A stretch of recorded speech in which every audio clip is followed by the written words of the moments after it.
Hi there. XRP, like across the board, is still fluctuating at its level that's been around for almost a month's time. So what's next for it, and what does the Wyckoff method set? Let's find out. If you are new to my session, here are the 3 key items I covered during the session. So let's begin with the weekly chart of Ripple.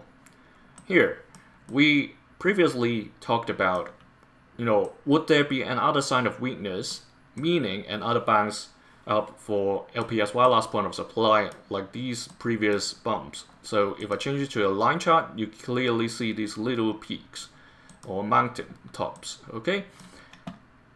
The reason I put a deck over here is that because in the previous sign of weaknesses earlier this year, this particular one during end of March, early April, tested the orange key level and actually getting quite close to that point. This time, we've got the one that challenged the yellow key level of $2.05. That's similar to the other two back in early March and also mid-late June.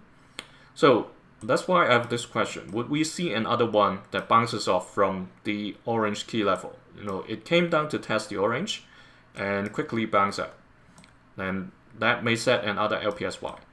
As of this moment, it's still doing its range-bound activity between the orange key level of $1.8 to 2.05, the yellow key level. So the view hasn't changed. According to Wyckoff method, if the demand is really dying down, all right, that's where Ripple is heading to. The preliminary support stage. It's the very first stage within the accumulation cycle. After that is the selling climax, where people's panic is over. As of now, Ripple is still staying, at a mid-late stage of distribution. Doesn't want to come down. Be really careful, however. Sometimes people would expect it's going to come down to the previous low or previous accumulation level. Okay, for the case of Ripple, that's for 2022 all the way to October 2024. The highest point of that accumulation was around 93 cents. So a lot of people would be expecting, it's going to come back down to below or around 90 cents, just like what it did on October 10th. It dropped to mid 70 cents. It's around 76, 79 cents, or even lower. All right, if we look at this candle, the low point was 77 cents, 73. So people would expect the worst case scenario or the base case for the accumulation or the selling climax would get to that low. I want to share that's not necessarily the case all the time. Sometimes certain assets, because of the capital influx or people's buy-in, they just won't get back to the previous lows. Okay, it all depends on timing and the narratives back then. So for Ripple, it can end up having the selling climax sooner at a higher level, maybe somewhere around the orange key level or the red key level, still above $1, not getting as low as what happened on October 10th. Okay, that's a possibility. And then it starts to accumulate and then go back to a new distribution cycle. So I just want to explain to you that while the chance of getting back to at least somewhere in the middle of this white box, this white dashed line, around $1, ending up higher is a possibility. All right, so I hope that's clear. And after the selling climax is defined, then eventually we'll see automatic rally that sets the accumulation cycle trading range top. Subsequently, there will be sign of strength, the SOS, that we see a lot of white bars, white candlesticks with higher volume, meaning it's gaining traction once again. As of now, it's still too early, but I'm bringing this tag over just to let you visualize. If the price really comes down to the selling climax, there would be a rebound according to the Wyckoff method, and then subsequent tests to test whether those people that gone in or still holding Ripple, are they paper hands or diamond hands? Okay, so let's go to the daily chart and see whether there are any trend change confirmation that's getting near. As of this moment, if you look at this light blue box, which I call an air hockey table, or you can call them channels. So it's currently still at the weaker side of the table, bouncing off between the center line as well as the bottom edge. It has been doing this since after October 10th. So let me remove this text. I'm not going through these as of this moment. So the very first bounce of the center line was around mid-October, and then it came back down close to the bottom edge, bounced another time to the center line, tried to pass through it but failed, and then came back to the bottom edge. So it bounced quite a number of times already. Currently, it's trying to stay above the orange key level, like I said in the beginning. That's $1.8. It tested it once on November 21st. So around that period is actually your dual support, both the channel bottom or the air hockey table bottom, as well as this orange key level.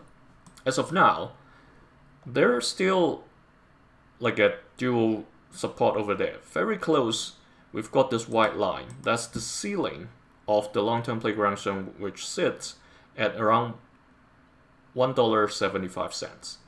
So if the price really comes down, it may get another rebound just because of these levels sitting around there.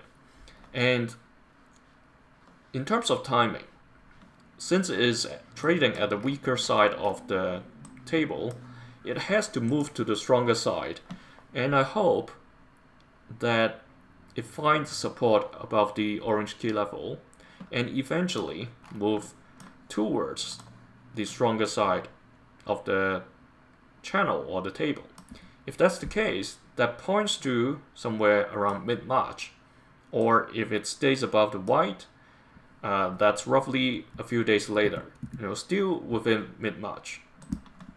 If you ask, what if it's getting worse, because we just talked about it hasn't entered the accumulation cycle yet, right?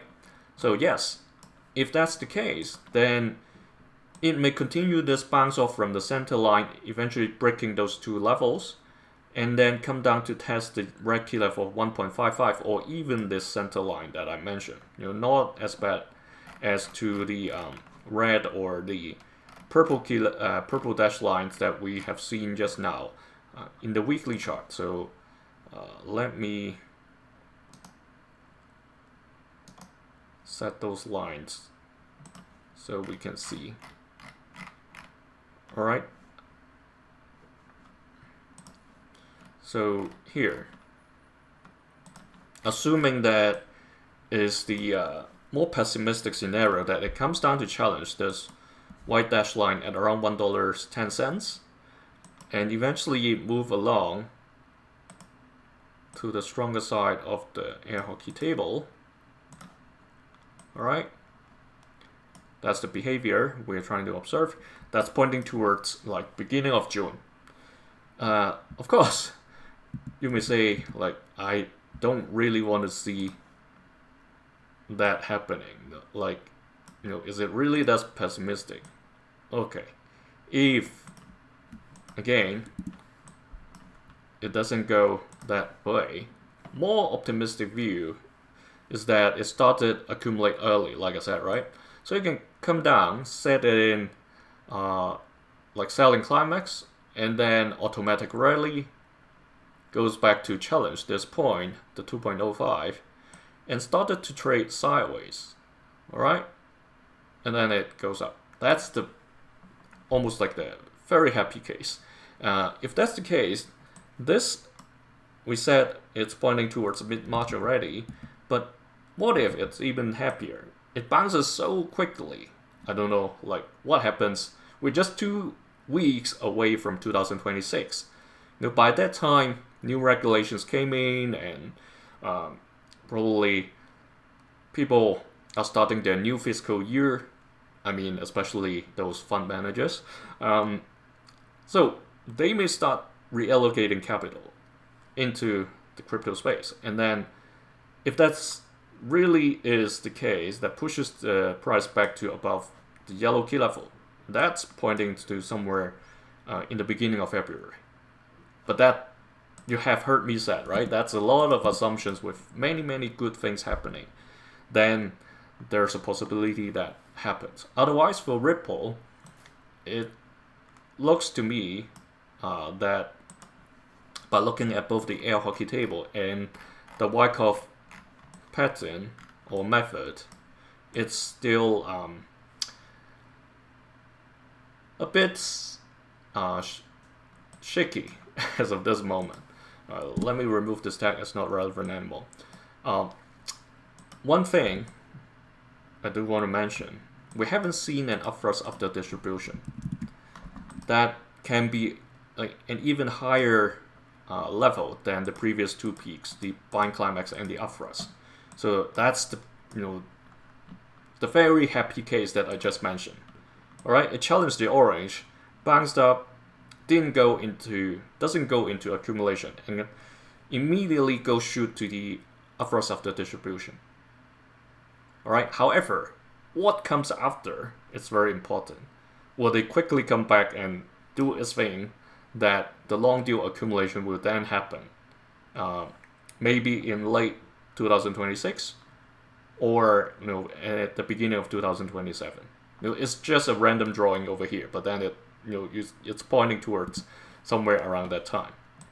Okay, I'm showing you different scenarios. The pessimistic case, going back to the white dash line, the more mild case around the $1 or 1.5 level, and the very happy case that an upthrust after distribution comes in before we even have the accumulation cycle. All right, so thanks for joining me in this Ripple session.